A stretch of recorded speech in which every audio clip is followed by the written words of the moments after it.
everyone. Welcome to Textiles and Tea with the Handweavers Guild of America. I'm Kathy Group. I'm the advertising manager, and I get to be your host today. Today's very special. Today is our 200th episode.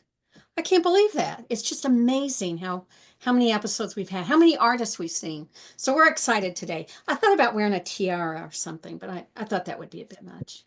But we are excited because Cheryl Roniker is our sponsor today. We appreciate her taking the time to sponsor this episode and a special episode at that. And we always appreciate our Textiles and Tea Angels. Thank you, Cheryl. I hope you enjoy the program today. As always, we will have questions at the end, the last 15 minutes. Please put your questions in the Q&A and not in the chat. We love the chat. Keep those comments coming. We love those. But I can't always see the question if it's in chat, and I know I will if it's in Q&A. So thank you so much.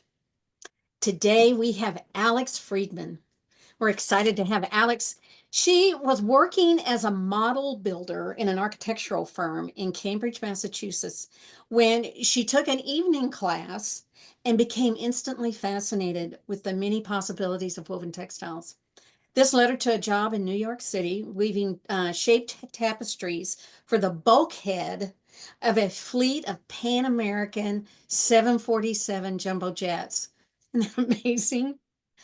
Since then, she's managed to keep an active tapestry studio by manipulating the warp, using eccentric weft, leaving slits, and or embellishments. She creates unique, dynamic surface movement.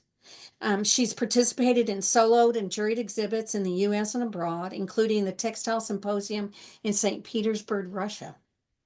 She's an artist in residence in Surrey, England. Her tapestries were featured in the Art Embassies program, and we've had several artists have done that. It's a great program. Her work has received awards and been published in numerous catalogs and recent textile books. Alex has served as the president and co-director of the American Tapestry Alliance and currently serves on the board of the Textile Arts Council at deYoung Museum in San Francisco.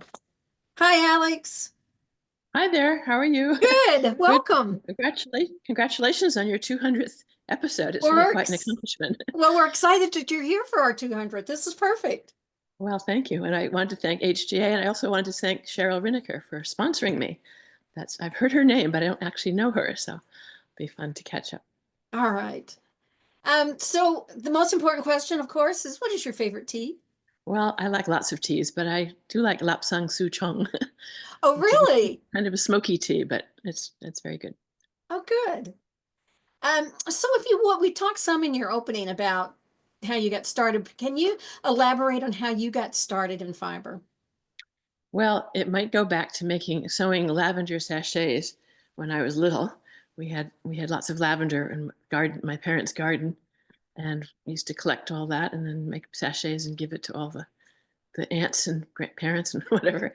That was probably my first sewing experience. And then in high school, I took a sewing class and learned about darts and learned about gussets. And that's actually the construction part of textiles, which has actually come in very handy sometimes with my weaving. And then fast forward to my working in an architectural firm and not quite sure if that's really the direction I wanted to take. I just took these evening classes, and I just loved working. I love working with my hands. I love playing with color, and it was just a natural fit all around. And then subsequently, my husband and I moved to New York City, and I got this amazing job working on these Pan Am tapestries. And I was working for Michelle Lester, who had gotten this commission, and I think there were 38 planes, and there were 6 tapestries on each plane. So she hired 3 others, and the four of us had a great time. We were working in the garment district in New York, in a building with no heat or air conditioning, very primitive sweatshop, and it was a very interesting experience. I loved that atmosphere of working collaboratively with these other people. And we had a deadline. We were well paid. It actually was a wonderful project. I wish airlines it's totally different from what they're like now. Yeah. Well, that's an amazing story. Amazing story. How'd you find the job? When we moved to New York, I didn't know what to do, so I joined the local weaving guild, figuring if anyone was looking for a weaver, that's where they'd start. And within months of joining them, I told people what I was looking for. I really was hoping not to have any kind of a projection job, because that's kind of boring. But this just turned up and fell into my lap. And I had actually took my shawls and my pillows over to her when I went on my interview, and she hired me on the spot. And I had never woven a tapestry to that point, but she taught me a little bit. In hindsight, I realized she really didn't know as much. I have learned lots more than from her, in my own experience than I learned from her. But it was the start, and I actually like tapestry because it's just it does something really wonderful about textiles and all the colors. We weavers know that. Well, as we talk, people will see your incredible use of color. Now, was that the New York City Guild, or were you living somewhere else? It was a New York City Guild. I don't know if it was a city guild. It might have been. I'm sure it was the regional area. They had people from it, and I met a few people who were weavers, not necessarily tapestry weavers, but Uh-huh. it all kind of led into this one thing. And I worked for her. That project lasted about a year and a half, and then I stayed on with her doing some of her commissions. So, and then Oh, she okay. moved away. I moved away too. So that was a change. And when I moved, it was time to start my own work. And that was we were living abroad. We were living in London at the time, so it was actually hauled a loom to London and had it in the same room that was also the guest room. So challenging for guests. Came. I'm sure a lot of us would say that too, that there's a loom in every room, right? Yeah, yeah. Well, speaking of color, that's my first question for you, is that your color combinations in this work that we're going to look at now are just gorgeous. They're really strong combinations. So talk some about your view on color and the color combinations. How do you find them? How do you know they're right? That kind of thing.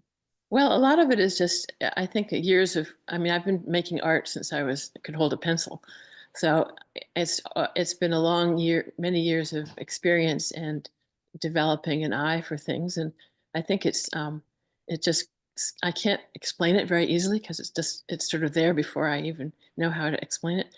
In this particular piece, which was made in I think 2011, it was a response. It was made in response to the Gulf oil spill, which was kind of horrific, if I'm sure we all remember. And I had found out about a woman in Southern California who was closing down her weaving studio, and she had a lot of patternette and yarn. And I immediately contacted her. I said, I'd be very interested if you're selling it. And she said, great. And she sent me 12 boxes that were 2 by 2 by 2, just stuffed with, I mean, it was overwhelming. And I was very lucky because she gave me a very good price on it. And actually, many years after that, many months after that, she said, I have more. And if you just pay the postage, I'll ship it to you. So I had to rebuild my shelves. You can see the shelves behind me. That was I had to make shelves that were even taller to accommodate all of the yarn. But that was really the part of the thing behind this tapestry, because I had lots of choices of colors to work with. And when I weave, I often use a bundle of 3 yarns in my weft, in my butterflies. Some people use bobbins, I use butterflies. And that is how I managed to make colors. And you can make very subtle transitions by dropping one color and adding another one. And it was just really playing with those ideas and having a sense of where the design was going to go and where I wanted it to be darker and where I wanted it to be lighter. Also in this piece, it might be hard to see on this slide, but there are dark red dots or blobs in it. Oh, yeah. Maybe your monitor shows it or not, but that represents a chemical that BP used to disperse the oil. And I found out later that it's incredibly toxic. And so I've always been aware of what's going on in the Gulf and wondered how much of this toxicity has gotten into the sea life and parts around there. Well, the next two works we're going to show them side by side by the use of your color. And I like it because the previous one, there's all these different colors, and these are more of a monochromatic kind of colors in your tapestries. How do you choose? What is the deciding factor to have every color or to stay within a certain palette? Well, it's kind of an interesting thing. I find when I'm nearing the end of a piece, I start knowing what my next colors are going to be, what my next tapestry is going to be. And so in the first one over here, it's on the left is I really wanted to do something about tectonic shift. It's called shift, and it's about movement of the earth. And I think of this as a vertical cross section through the soil going down. Other people look at this and say, "Oh no, it's fields. It's flying over fields." So either way you want to interpret it, it's fine with me as long as you enjoy it. So I wanted something with a lot of browns and the orange colors, and then little bits of green, which you can see in tiny places just to indicate some form of life. It just comes to me like a pretty. What I do is I have a big table in my studio that I lay out all the colors I want to work with, and that's my palette. And I tend to stick. I stay with that palette. So it's a decision I make before I even start the tapestry.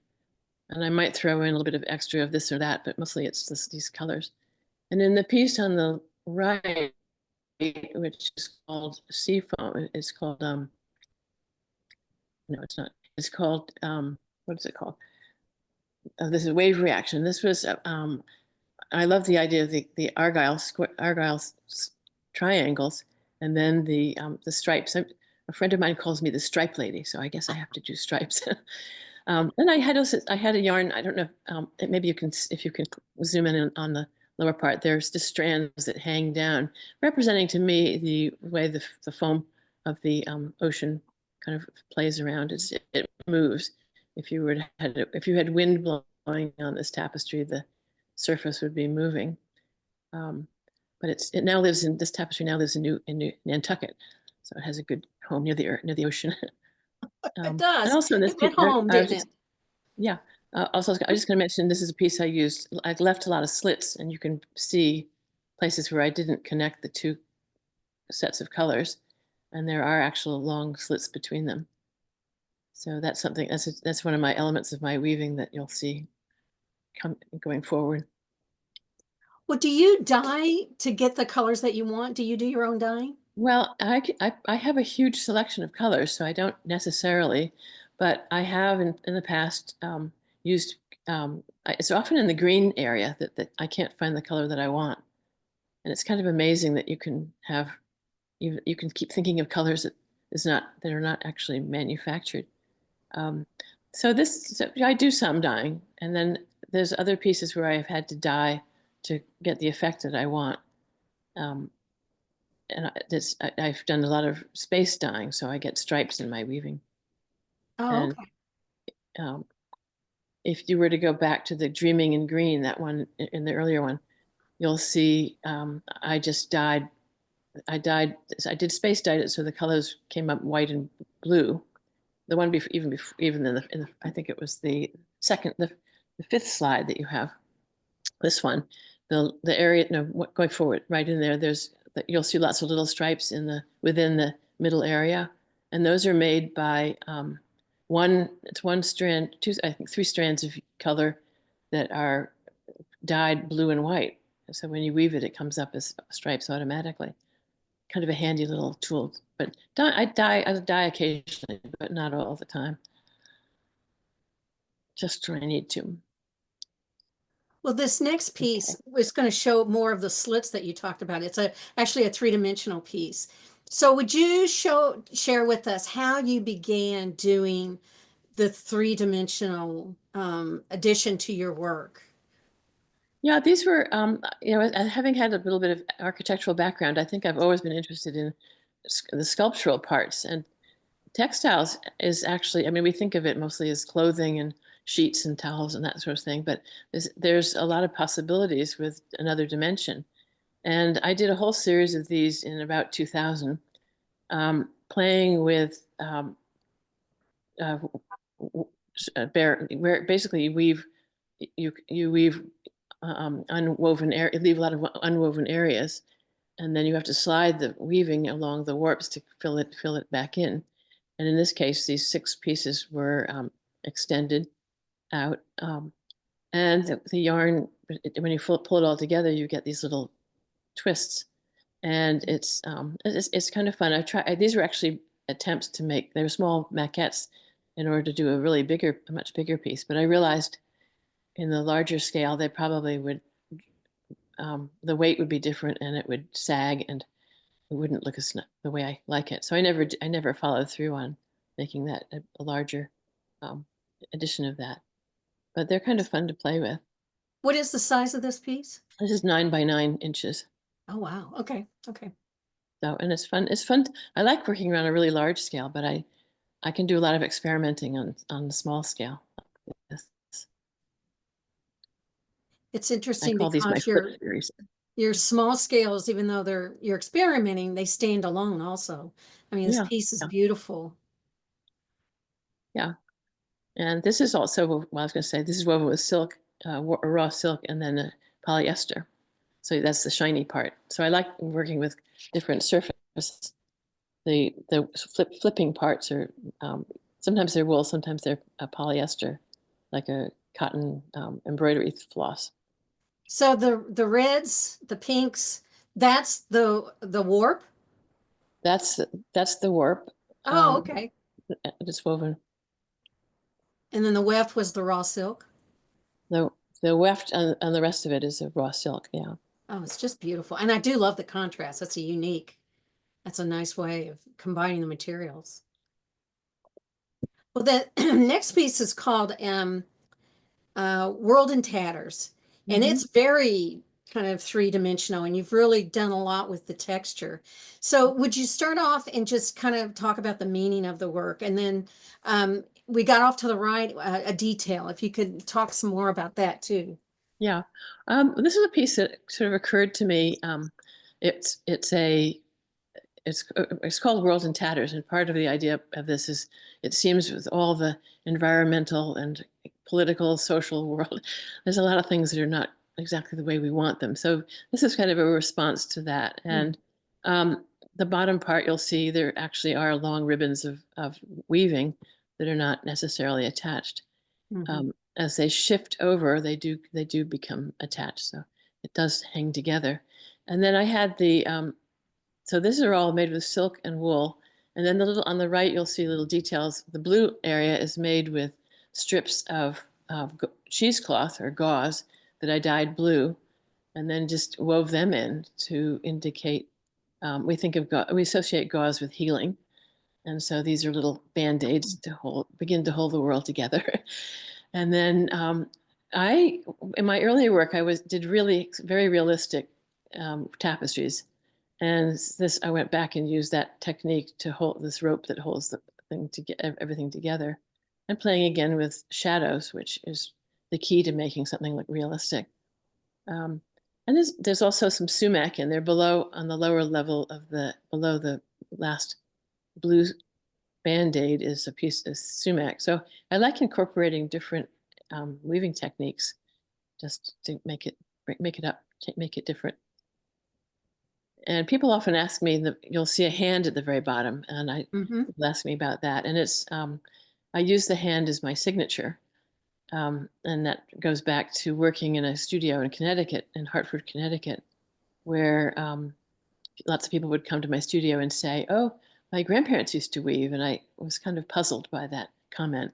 But I found out they were working in the mills along the Connecticut and Oh, Massachusetts rivers, and I thought, well, all those mills are water powered, and mine are hand powered. So I put the hand on there, and it's you'll see it in many of my pieces. there's just so much energy to this with the different colors and the movement and everything. Yeah. It's one of these pieces I could just look at for hours and kind of get the whole idea of it. But then, Well, I should also mention that this piece came from a photograph I took of a piece of art in the British Museum, and about 10 years ago. And I just didn't know, I had no information about what it was. So I wrote the museum And I said, can you identify this for me and tell me what it is? And it turned out, you can search their collection by artist or by materials or by, but I had no way to confirm what I was looking at. But by return email, almost within 20 minutes, I got an email back from the curator, and he said, that comes from a wooden panel that was painted by El Anatsui, who's a artist I think is wonderful. He's a Nigerian who actually is Ghanaian, but he lives in Nigeria. And he makes these huge pieces that are tapestry-like, but they're not woven. They're made with bottle caps and wine bottle lead wrappings and things like that. There's more information on that on my Instagram account if you want to know, or you could contact me. Oh, that's great. So it has that same sense of stripes, which is what drew my eye to it. Well, you have such a wonderful technical skill, and we could see that in that last piece. And then we're going to look at this one. It's called Call of the Blue Hills. And what struck me by this is one, it looks like watercolor. And I had to make sure it was really a weaving. But how subtly you get different colors and you blend them together.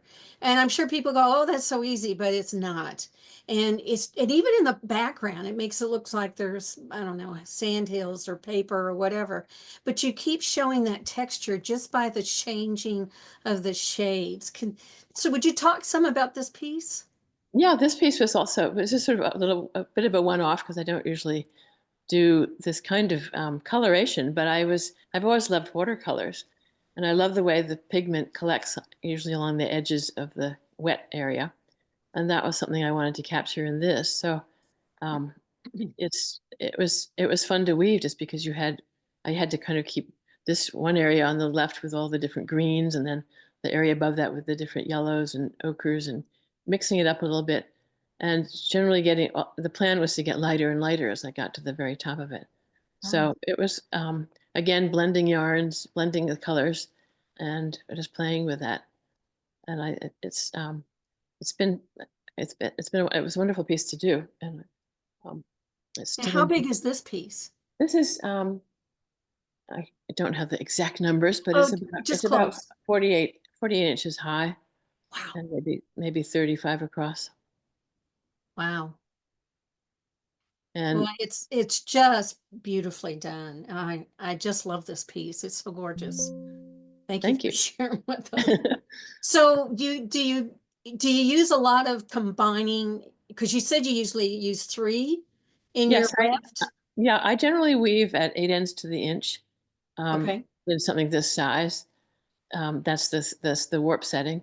And then a bundle of 3 of my Patterné yarns is the weft bundle. And those colors can be whatever I want. So I tend to have 3 analogous colors, or sometimes just a straight set of the same 3 colors.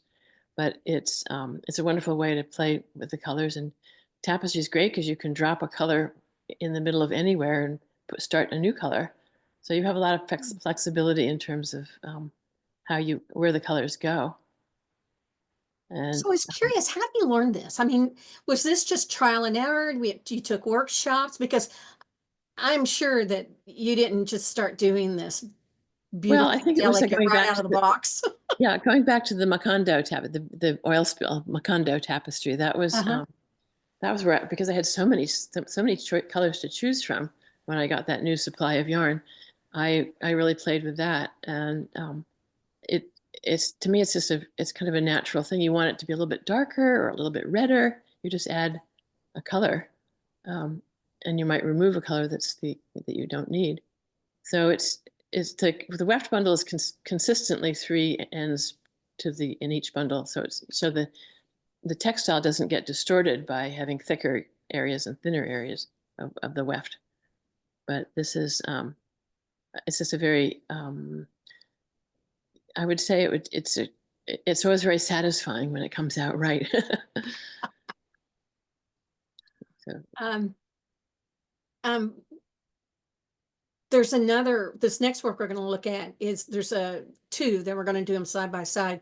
And I absolutely fell in love the one on the left. I mean, I has to speak to weavers everywhere.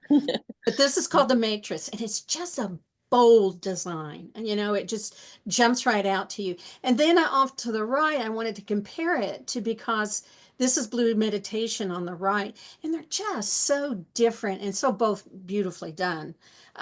So can you talk about when you're designing? First of all, how do you design? Do you draw everything out? Do you go Well, kind I of, have and how do sketchbooks. you do a difference between such a bold and such a subtle? Well, this one, the first one on the left is an older piece. It's called Matrix, as you said, and I just was struck thinking, I do all this weaving. Wouldn't it be fun to make a tapestry of a weaving? So that was the beginning of it. And having done a lot of a lot of my earlier tapestries were about architecture, and they're very realistic. People look at them and say, "Oh, that looks like a photograph or a painting." So that was, I understood how shadows work, and that's part of the reason this looks so amazing, I think. Um, and it's so it was the simple. The colors are pretty simple, and even the colors of the shadows, which always reflect, they reflect what's around them. So that was very straightforward. And the one on the right is a piece I made this past summer, and again, it was responding to all the incredible news on on the news media. I just wanted something very calm and Mm. serene, and it actually relates pretty well to the watercolor one that you just looked at, with just very simple stripes. It's that one is this one on the right is small. It's only about 18 inches across, and maybe 37. I think it's 37 inches high. But it's just very simple colors that change. Well, these And are amazing. It's just the skill sets that you have, that you can go from one to the other, is just amazing. But can you talk some about how you design? Do you draw everything out ahead of time? Kind of yeah. wing it when you start? You said Oh you're no, already on color. I tend to go. I do a lot of sketching, and Okay. then when I have an idea that I like, I will draw it out full scale on a big piece of paper, which is called a cartoon, and that I don't put a lot of detail in it. I just have the main areas where the colors change or the design changes, and I pin that to the back of my warp. And so, starting from the bottom, and then my colors, of course, are on my table. That's the palette, and I know pretty much how I want it to look. So it's just as row by row by row, just like keeping it going. But it's and I because the drawing is quite open ended. I do a lot of designing as I'm weaving, so I can add more complexity or take out something or even change things.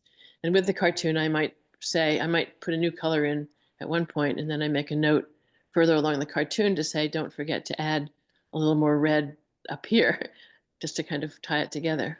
Oh, So okay. it's kind of a working drawing, and I've uh, I've gotten lazier about making good designs because the one I'm working on now, I'm working on a diptych, and the two pieces are similar but not exactly the same, and I think I'm going to call it conversation.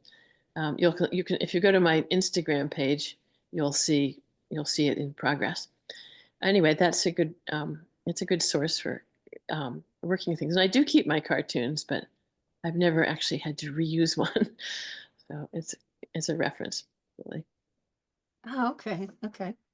Um, I'm always curious about, and I tell everybody this story. When I was in art school, I had a teacher that would walk up to your blank canvas and just take a glob of paint and so you weren't intimidated anymore by a blank surface. Yeah. So what is it like for you when you start a project? You're approaching the loom, it's warped, you're ready to go. Are you excited, anxious, curious, all of the above? Um, I'm always excited. It's very, I always have grand hopes for it, and so kind of getting it started. Usually, getting it started is usually the bottoms of my tapestry are quite calm, very um, all pretty much one color. I do have to remember to add my little hand, which is kind of a funny thing to add when it's like signing your painting before you do it rather than after you do it. But there is one tapestry where I remembered to put my hand in at the very top, and it's the tapestry is an interior of a car, so the hand is on the roof of the interior of the car, and it looks like a kid must have put his hand up there. But the beginnings are always fun and exciting and interesting to know, and I love getting to certain colors or certain areas and working with those, and then some areas are kind of boring to weave. But that's all part of the mix. Big areas are nice because they don't have to stop and think very much, but they also get really tedious quickly. And then sometimes the little areas where there's a lot of things going on, sometimes it's very interesting. When you're weaving, the yarn does not want to do what you want it to do. And I have learned since day one that you have to obey what the materials tell you. And I think that's true in many weaving, in almost any art, any craft form. There's things that are not possible. You have to listen to the materials. Well, that's true. That is true. Um, your work has evolved from like you had said earlier, some of your earlier work was realistic, it was very architectural, and then it's become a little more abstract. So we've got an image here of the two. The one on the left was an earlier one. The one on the right's more recent. What do you think's behind the change of going from one to the other? Well, it was actually a lecture I heard by Archie Brennan in Maryland years ago. And he was one of my first, I took a workshop with him, and I can't even remember, I don't even have notes of the date that I took it, but it was probably in the early 80s. And he and we just had it was a wonderful workshop. One of our projects was to make on a 3-inch warp with 24 ends, a 3-inch wide warp, 24 ends, to make a portrait, make people. Wow. And they were all woven sideways. They were all woven side. He wanted us to make a face. And what he was trying to teach was that every single pick mark is important, and you have to decide how you're going to make it work. And of course, in a face, the most important part are the eyes. So anyway, I made his little piece, and it was pretty quick. I decided to make some more faces. So it ended up being a row of 5 faces. And he came over to me later and he said, this is one of the best portraits of me. I told him he was one of the people. And he liked that idea because it was being woven sideways. And when you weave a design, the yarn tends to get compressed. So he actually looked quite thin. And he said, that's a great portrait. But anyway, this is weaving this, doing the architectural part like this is kind of fun. And again, paying attention to shadows, the colors of shadows change depending on how the light affects things. And I look at it now and I think I could have changed that. I can see where I would have done something different. But he, in his lecture, he said, why are you weaving? This was addressed to the whole audience. Why are you weaving realistic things like this? What are you doing? Why are you doing this in tapestry when you're not featuring the textile aspects of what you're making? And I really thought about that a lot. And I realized, yes, I'm not, this could be a photograph or it could be a painting, a very realistic painting, but I'm not really emphasizing what textiles can do. So then I really started changing to do things that were more, paid more attention to the materials, the surface, design, becoming much more abstract, and working with the sculptural pieces that you just saw in the little piece, just trying to break out of that two-dimensional aspect that so many tapestries are in. And then the one piece on the right is called Atmospheric River, and we did it. I have a group here that we did a whole series. We did a whole show on the impact of climate change, and I decided to do one on. I thought the atmospheric river was an interesting idea. Research shows you that there's just vapors. There's no color, no nothing. And so I decided I'm just going to do what it feels like to me. So this is sort of roaring torrent of water flowing and charging around. And there's a lot of boucle yarn in here so that you get texture. It's hard to see in the slide, but the spray, different movement, and it has a very dimensional surface to it because of all the eccentric weft. Now, how big is this piece? This piece is probably about, I think, about 30 inches high and maybe about 35 inches wide. Wow. Wow. Okay. And again, you see on those little hands, you'll see at the bottom there. Yep. I had someone came in and looked at it and said, "Oh my gosh, someone is drowning." I thought it was a fish Yeah. going Yeah, upstream. It's a salmon. yeah, could be. Could be. Oh, these are amazing. It's just amazing. Um, we mentioned earlier that you were the director of the American Tapestry Alliance. And Mhm. how do you think being in that position impacted on your work?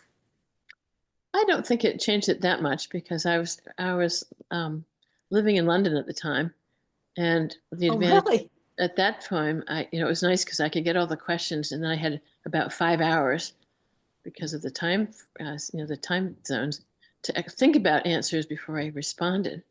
And it was very interesting. At the time, this was the early 2000s. I think I was the president from 2020, 2000 to 2004. And um, there was a big issue about whether we had international weavers be part of the group. And I thought, there's no American tradition for tapestry, except the Navajo and the indigenous people. And we could have so much to learn from all the different traditions around the world. So I was very much in favor of trying to keep that part of it alive. And now it's great because American Tapestry Alliance has lots of international weavers, and we've had them in many of the shows, the biennial shows, and I think you learn from that. I mean, how can you Mhm. close your mind to that? So that was my contribution to, or at least my Your goal, stamp on my American my Tapestry. contribution to thinking about how American tapestry can grow, and it really has. It's been Oh, fun to yeah. see how it started out, and now what people are thinking about and doing. Well, Great. I think tapestry in general has just been growing. What do you think is what makes it so attractive? Why are people drawn to it now? I think, well, right now there's a big interest in it, and I think it's tapestry weavers have been spending. I mean, I've been spending 50 years saying it's a wonderful source of art, a kind of art, and it has not only is it great to color your wall, but there's soundproofing aspects of it, and I'm even told that you could use it as a blanket if you're cold. You can just take it off the wall and put it on your bed Yeah. because most of them are wool. I think people can respond to textiles very easily, and it's the colors are wonderful, and there's something more immediate than a painting on the wall or a photograph on the wall. But I must say, when I was a child, I had a great aunt who had a tapestry in her front hall, in a dark front hall, and I remember about 10 thinking, that is the ugliest thing in the world. Why would anyone want a tapestry? And of course, No. I realized it was very faded. It was an old 18th century tapestry that she had, and it was very uninteresting to me. But once I realized you could put color in it, I thought, wow, this is really, it can be very very exciting. So, and I do a lot of when I'm traveling or wherever I go, or if I'm in places I like to visit other artist studios and get ideas, and there's so much we can all learn from each other. Mm. Mhm. Do you think living in London changed how you approached weaving? Um, Well, I had access to looking at lots more weaving. There's Oh, lots of wonderful things at the Victoria and Albert. Lots of yeah. That's a great place. Hampton Court has tapestries. Everywhere you go, there's tapestries, pretty much. But I think living there, we had endless stream of house guests, so I didn't get as much weaving done as I would have liked. But it's fine. I mean, you can't do everything. That's right. Um, I think it's a great story that you took a class at the YMCA and that's how you got hooked on weaving. And I was just thinking about that. It's like of all the years you've been weaving, have did you have other kind of aha moments where you were at the right place at the right time or things like that? Well, I think there's some of the workshops I've taken. I mentioned Archie Brennan was one who I Yeah. think had a major influence on me. And then I've taken some more recent ones with two British weavers who were out here in California, Fiona Hutchinson and Sue Lottie. And their approach is very different, and it's very interesting to.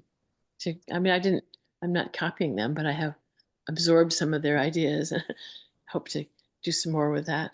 I like just looking at all kinds of things and just I'm always curious. I guess that's my my driver.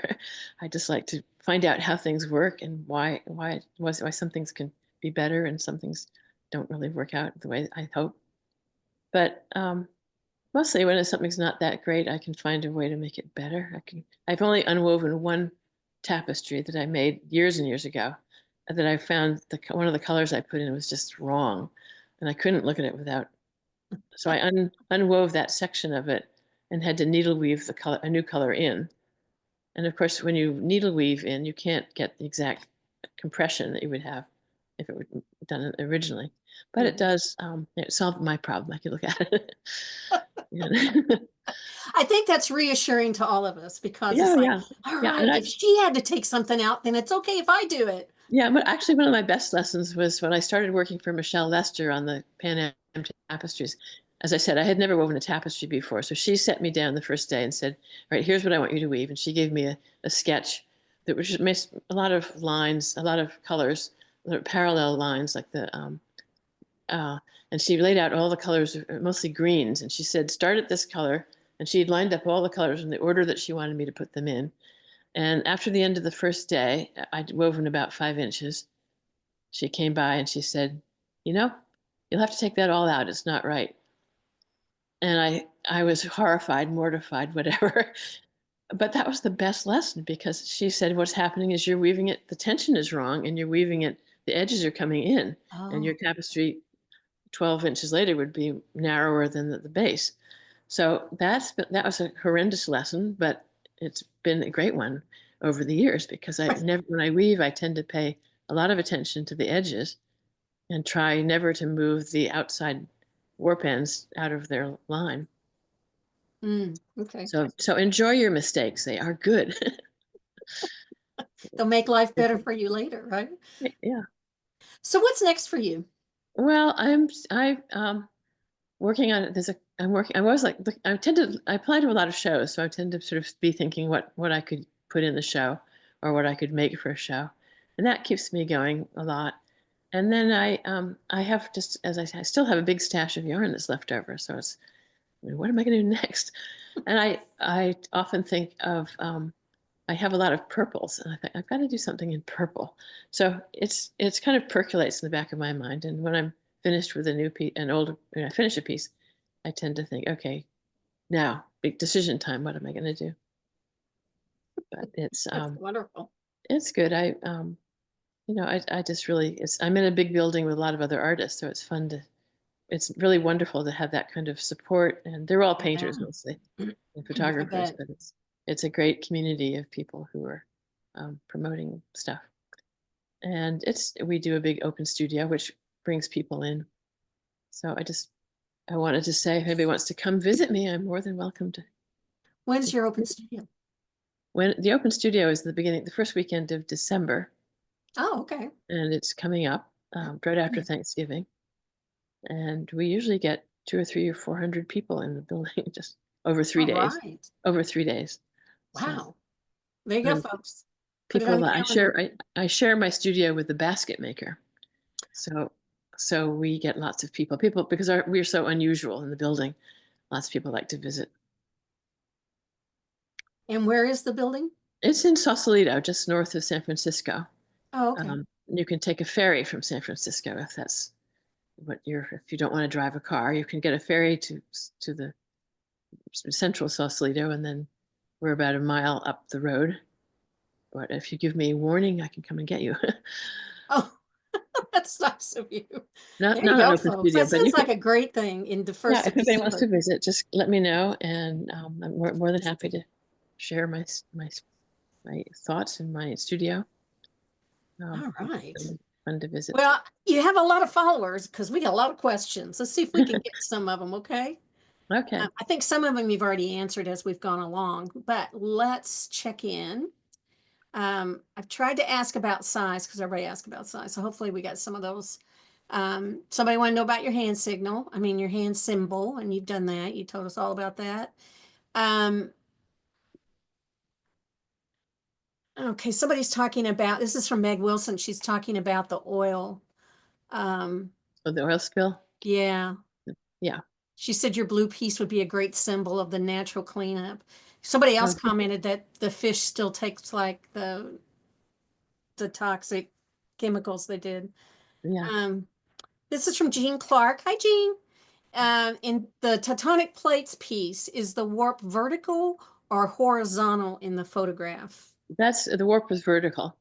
Okay. And it was the first time I used a black warp, a black cotton warp. And Oh, it was really a rug yarn, more of a rug yarn. And I had a terrible time with it because it had more stretch to it than what I would normally use a 12/9 cotton seine warp. And that has a certain rigidity to it. mhm. And I mean, warps have to be very strong and stable. But the cotton one was a little harder to work with. She also wants to know, was it difficult weaving the black lines? No, not really. Some of my tapestries that have a lot of vertical lines are woven sideways. Oh, So, because it's easier to weave a horizontal line than a vertical line. So, I um, I don't know that we showed. I don't know if you showed. I mean, I know the first one you showed with the twisted, the orange one with all the vertical ropes oh, coming right, down. right, right. That one was woven sideways. So, Okay. Mandy, can we go back to that? It's one of the first three when we it's introduced slide you, right? 4. I think you have Slide slide. 4. Yeah.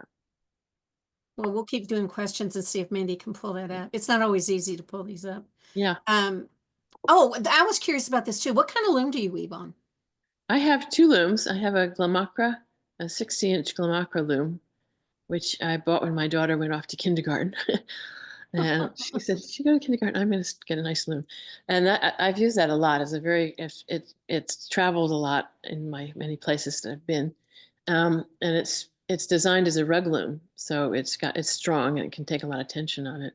And then I had an opportunity to buy a Shannock loom, which is it's a loom made out in Vancouver, Washington. Hmm. I don't think they're made. I bought it secondhand from somebody in nearby, and they came and they put it together. It's an 8-foot tapestry loom, so it's big, and I've woven pieces that are sideways, so I can get a good 6 or 7, 8 tapestry on it. Um, but they make them. Shannock used to make them 20 feet long, so they're in the workshops in Australia, where they have a great, huge tapestry studio. But it's mostly metal. It's a mostly metal loom, and at first it was kind of daunting, but it has excellent tension on it. And for And what's the tapestry, name of it? the name of the loom is Shannock. Shannock. Well, It's that's a not a, new one on me. it's a tapestry loom. So unless you're a tapestry weaver, you might not have come across it. Now, Um, I'm assuming, oh, somebody just put it in the, yeah, several people are putting it in the chat. Now, yeah, I'm assuming from way you talk that you weave from the front. Is that I true? do. It's true. I do weave from the front, and I've tried. Sometimes I keep saying I'm going to try it from the back, but every time I start out, I say no, not this one. No, I don't think so. I don't. The reason you would weave from the back, that was the way the Gobelin tapestries were woven. Many of the European tapestries are woven from the back because there's a lot of very busy design work in the front of in the design. And it's much easier to work if you have lots of designs where the color might be going in this little area and then moving over 4 inches and weaving the same color in another area, as you would have in a millefleur tapestry. It's much easier to control the color and the design. My tapestries are mostly have big areas of same color, so I really don't need to bother with that. But it's hard because I do have friends who weave from the back, and you use a mirror behind the warps, and so you have to peer through the mirror, look at the mirror, peer through the warps, look at the mirror, and it will reflect the image from the front, what Hmm. what front looks like. But it seems to me unnecessary. I can't get past the thought of weaving sideways. I mean, Okay. I'd have to do it. I'd have to do it. And you can tell I'm not much of I'm a baby tapestry weaver. So I just think that's amazing that you can think in that, shift your thinking that way. Yeah. The first time you did it, was it hard? No, no, not at all, because I have my cartoon behind me and I know Oh, what, yeah. how it's supposed to look. And I Oh, okay. know the effect I want, so it's all there in front of me. Oh, this is a good question. This is from Karen LeBlanc. Can you talk about some of your installations, if any? Have you have you done large installations for exhibits? And if so, where are they and what are the sizes? I haven't, I have done, I mean, the big ones I've done, if it's a big commission, it's a company that in commissioned me have dealt with all of that. But I have done, most of my tapestries I hang with Velcro on the back. Uh-huh. I, and that's it. So you'll have a strip of wood with the hook side of the Velcro attached to the lath strip. And then to the back of the tapestry is the loop side of the Velcro. And then you just put it on the wall where you want it and attach so I worry sometimes about theft if it's in a public installation, but the Mm. noise of ripping it off would certainly alert someone to look up and see what's going on. Yeah. Uh, but, Um, this is another great question. This is from Kristen Hathorn. Other than Archie Brennan, are there any other artists or resources that helped you improve your skills and or creativity? well, I think just I've always been involved with other tapestry weavers. We have in California, we have the Tapestry Weavers West, and we always used to meet in person, and it was a great in person. You could ask a million questions. How did you do that? And why did you do it this way? And it was a wonderful resource. I recommend if you are interested in tapestry work that that you find a group of other people. And of course, now online there's so many YouTubes about how to do something or how to answer a question. It's really not. Um, I just noticed my battery is running really low. Uh-oh. Well, we're um, getting close. We're getting okay. close.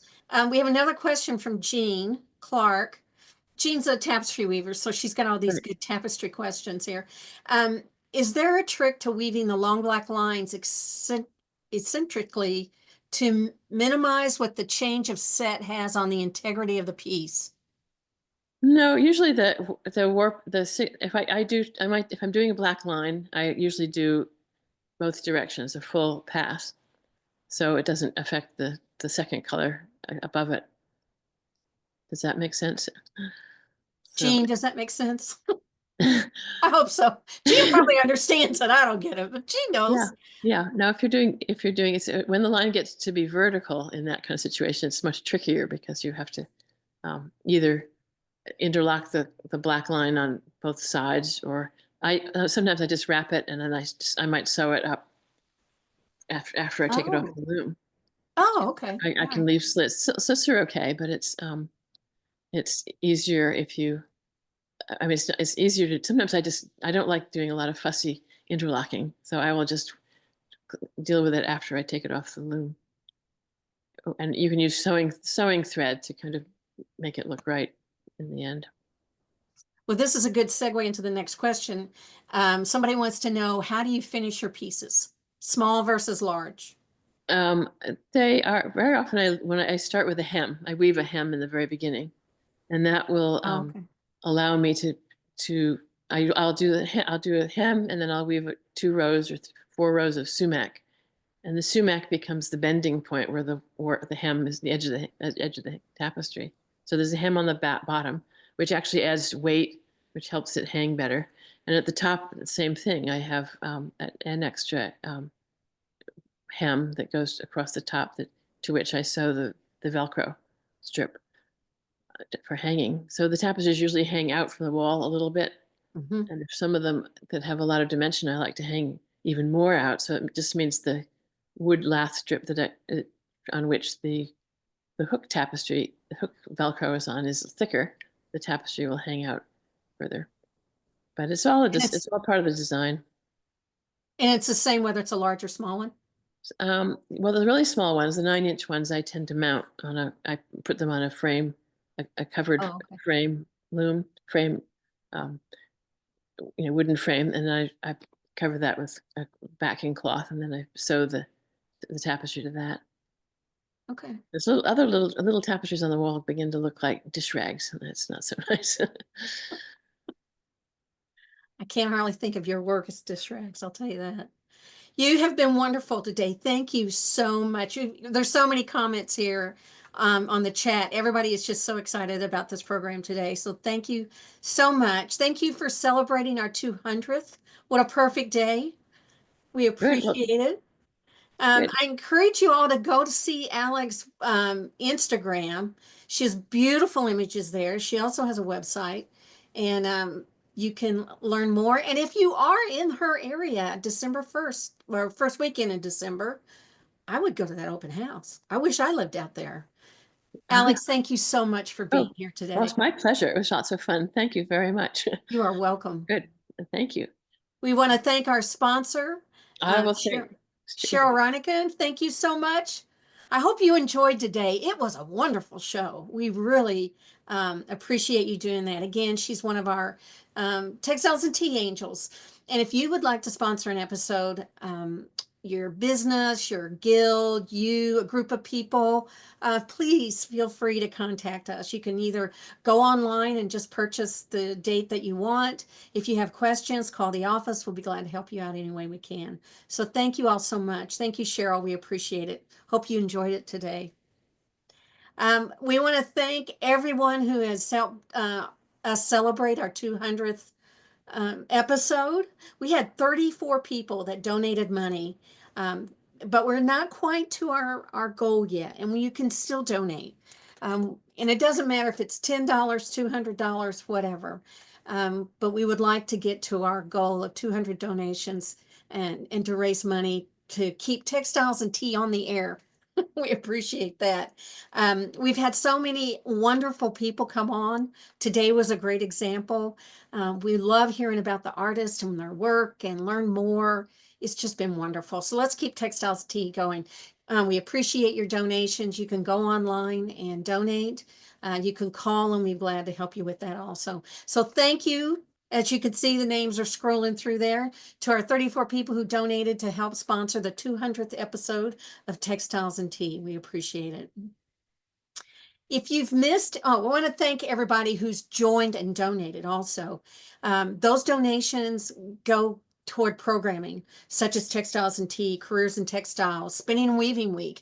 That's how we do programming, and we want to do more. We're always thinking about what's the next thing that we can offer, and we do that through the generous donations from all of you. And also, if you want to be a member, that helps supports the Handweavers Guild of America. You can do both online. Weavespindye.org. You can call the office. We'll be glad to help you out. So thank you all so much. If you've missed a program, you can watch it. You want to see this one again? I would love to watch this one again. You can go on to the HGA Facebook page and watch it there. You can also watch it on the HGA YouTube channel. If you want to do YouTube, sign up, subscribe to it, because if you do, you'll get a notice saying that a new episode's been uploaded. So check those out if you want to watch him again. Bring a friend. All you tapestry folks, get your tapestry buds out there and we'll watch it again, okay? Um, Next week, we have Patrice George. We're excited to have her there. Hope you all have a wonderful week, and we will see you next Tuesday. Happy tea.